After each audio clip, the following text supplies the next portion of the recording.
Այժմ գտնվում ենք Մարտակերտ քաղաքում, որտեղ ինքը ենթարկվում է հետազոտության։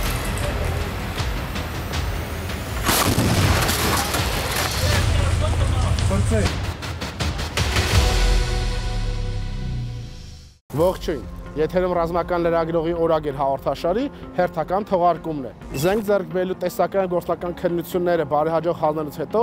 կրկին այցելել ենք ներքին գործերի նախարարություն, այս անգամ հրաձգության հրահանգչի որակավորման քննություններին մասնակցելու համար։ Իսկ հրահանգչի որակավորում ձեռք բերելու ամբողջական գործընթացին ինչպես միշտ կծանոթանանք միասին։ Գնացինք։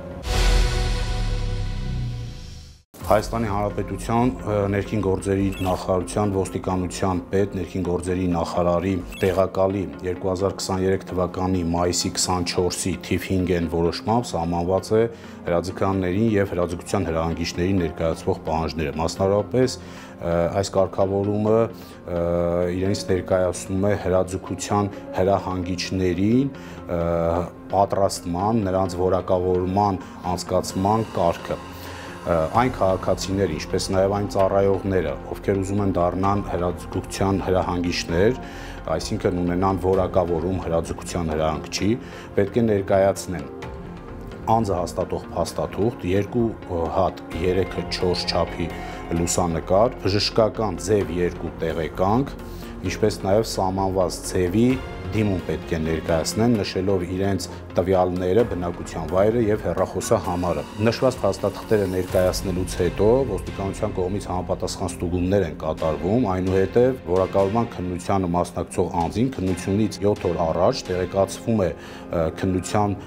տեղի եւ ժամանակի վերաբերյալ։ Քննությունը բաղկացած է 2 հատվածից՝ տեսական քննություն հատվածից եւ գործնական հատվածից։ Տեսական հատվածը իրենից ներկայացնում է 6 հարց, որից 5-ին դրական պատասխանելու դեպքում անձը համարվում է որակավորված։ Գործնական քննությունը իրենից ներկայացնում է զենքի կառուցվածքի դրա նշանակության, ինչպես նաև զենքը մասնակի քանդելու եւ հավաքելու գործընթաց։ Նշված գործընթացը հաջողությամբ ավարտած անձը համարվում է որակավորված,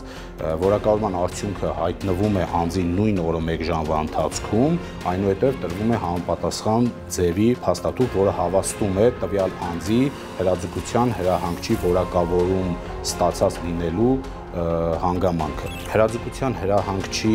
դերի եւ նշանակության մասին խոսելով կարճ կարող եմ նշել, որ ցանկացած հրաձգարան պետք է ունենա հրահանգիչ, այսինքն հրաձգարանում հրահանգչի հրահանգավորելուց հետո է, որ անձը կարող է մասնակցել հրաձգության։ Կարևորությունը կայանում է նրանում, որպեսզի անձը ինքը իրեն չվնասի եւ այլ անձանց չվնասի, ինչպես նաեւ սովորի ճիշտ հրաձգություն։ Ներքին գործերի նախարարությունում համապատասխան դիմումը ներկայացնելուց անցել է շուրջ 2 շաբաթ։ Ոստիկանությունից տեղեկացրել են քննության անցկացման օրը եւ ժամը, հենց այդ իսկ պատճառով ներկայացել են ներքին գործերի նախարարության ոստիկանության կրթահամալիր կամ ինչպես ընդունված է այն անվանել ոստիկանության ակադեմիա հանձնելու զենքի հրահանգչի որակավորման քննությունը, որը բաղկացած է 2 մասից՝ տեսական եւ գործնական։ Տեսական հարցաշարը պարունակում է 42 հարց, որից պատահականության սկզբունքով համակարգը առաջարկում է պատասխանել 6 հարցի։ Անցողիկ է համարվում 5 ճիշտ պատասխանը։ Գործնական քննության ընթացքում պետք է քանդել եւ հավաքել PM ատրճանակ եւ Կալաշնիկովի ինքնաձիգ։ Գնացինք։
Այսպիսով ավարտեցինք զենքի հրահանգչի որակավորման տեսական և գործնական քննությունը,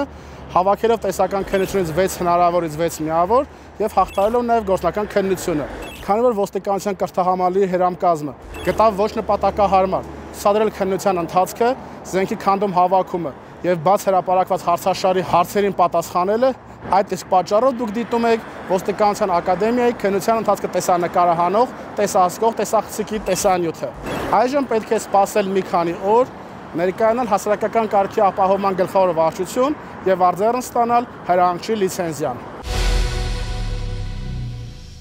Հրահանգչի որակավորման տեսական և գործնական քննությունը հանձնելուց անցել է 2 աշխատանքային օր։ Ոստիկանությունից զանգահարեցին հրավիրեցին ներքին գործերի նախարարություն, ինձ փոխանցելու իմ որակավորման վկայականը։ Այսպիսով, եթե ամփոփենք հրահանգչի որակավորման ամբողջ գործընթացը, կատարեցինք հետևյալ քայլերը։ Այցելեցինք տարածքային պոլիկլինիկա, ստացանք ձև 2 հատուկ տեղեկանքը, ապա 3-4 չափի լուսանկարներով ներկայացանք ոստիկանություն։ Տեղում լրացրեցինք համապատասխան դիմումը, որից հետո մեզ 2 շաբաթ անց հրավիրեցին տեսական և գործնական քննություն հանձնելու ՆԳՆ ոստիկանության կրթահամալիրում։ Որակավորման տեսական քննությունը բաղկացած էր 42 հարցից, որից համակարգը առաջարկում էր պատահականության սկզբունքով պատասխանել 6 հարցի։ 6-ից անցողիկ էր համարվում 5 միավորը, որից հետո որպես գործնական քննություն պետք էր կատարել Կալաշնիկով ինքնաձիգի ոչ լրիվ քանդում հավաքում և ՊՄ ատրճանակի կամ ավելի պարզ Մակարովի ատրճանակի ոչ ամբողջական քանդում հավաքում։ Այսպիսով հաղթահարելով տեսական և գործնական քննությունները որակավորվեցի որպես հրաձգության հրահանգիչ։ Սերիան համար 13։ Հուսամ մեր այն քաղաքացիները, ովքեր հետաքրքրված են նման պրոցեսներով և որակավորումներով, առաջիկայում կլինեն առավել ակտիվ։ Այսօրվա համար նախատեսել ենք այսքանը։ Կհանդիպենք։